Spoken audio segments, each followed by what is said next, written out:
If you think about like depression, right, or anxiety, where does that stem from? How do we make it to being depressed? How do we make it to experiencing anxiety, right? So it starts with our thoughts. We could all agree that it starts with our thoughts, right? And there had to be an event or something that triggered it. Something that, let's say, is causing you anxiety. Why are you anxious? What is it that you're thinking? What events triggered you to feel that way or to experience that, right? There has to be something that you're holding on to, or and that you're choosing to not let go of, that you're choosing not to walk through, right?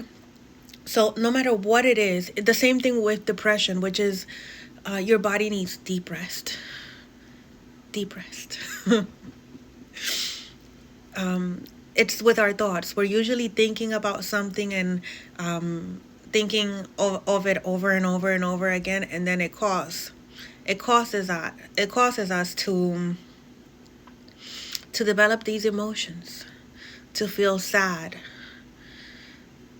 to feel shame, to feel remorse, to feel anxious about things, of what is somebody going to think, or how are they going to perceive me, or am I going to get this, or am I going to do that, how am I going to do it, right?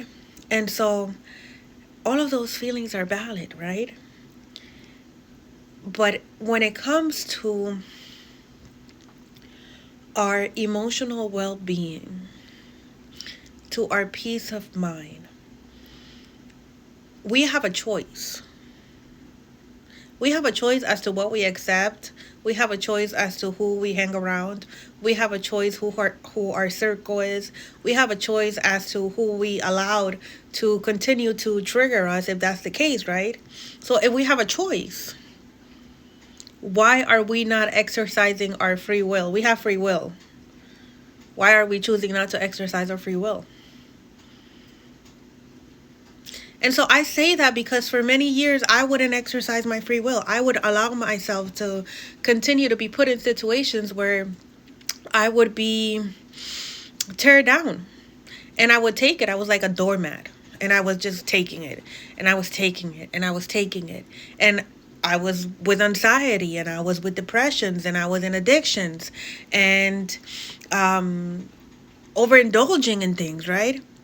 Because I kept abandoning myself and allowing other people to step over me because of the title that they held, right? So once I decided to exercise my free will, which is I have a choice, it doesn't matter who the person is, who the people are, I had a choice to remove myself. And so I did. And once I exercised my free will, then I gave myself space to heal. I gave myself space to actually realize what it was that I wanted and what it was that I needed. And by doing so, I ended up living a better life. So I am not going to come up here and be like, oh my God, I'm 100% healed. There's no more healing to do. That's not real. That's just not real. I get triggered a lot. Like, well, not so much. Not so much. But like, I keep sharing about being attacked through spiritual warfare, through dark magic, through these covens and um, you know who they are. I've been talking about it for a while now. So every full moon, I get like attack, and they'll sound like spirits of depression, spirits of anxiety, spirits of like a whole bunch of stupid stuff that they send, right? And some of it hits, or spirits like come back to me spells, or stuff like that. And so sometimes it hits, and I have to go within and do cord cuttings and realize that those are not my thoughts, and do something different, raise my vibration, right? But that just tells me that, hey, there's still more work that you need to do, right? So I can't come up here and be like, oh my God, I'm 100% healed, peace, love, and light. Yeah, peace, love, and light, but please go heal. That's just my case, right?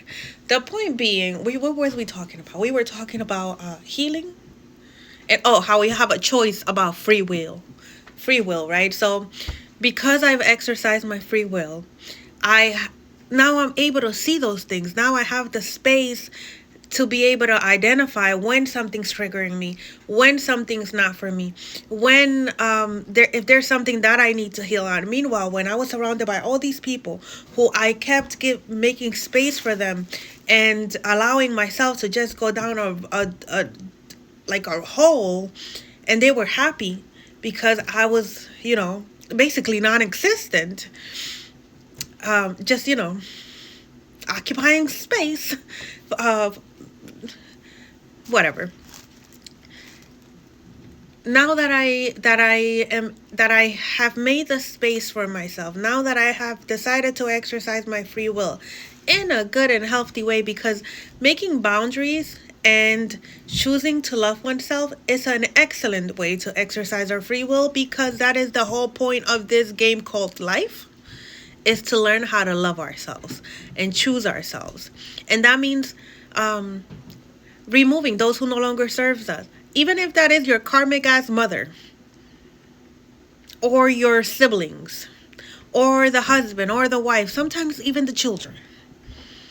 All right, because this is a school. Earth is a school, and we come here to, one, learn the lessons.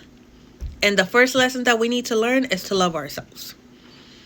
And sometimes the people closest to us are the people that we need to get rid of, so that we can see ourselves and actually do the healing work. You know how there's a song that goes, I had 99 problems, but a bitch ain't one? Yeah, I had 99 problems, and they were all of them. I'm going to end it there. Check out my book. How is it? What is it? My Life as a Secret Agent from the Most High, because it's really good. It's not just because I wrote it, but it's really good. And it'll tell, like, I was very raw in the book. Yeah. So, like, if you've gone through, like, horrific things that you just don't want to talk to nobody about, and you're out here feeling shame for certain things that you did and remorse, you'll find all of that there. And then at the end of the book, it has, like, ways for you to forgive, for you to ascend. And I think there's a couple more things that I put in the bag. I think I put like 6 different forms of healing. Check it out.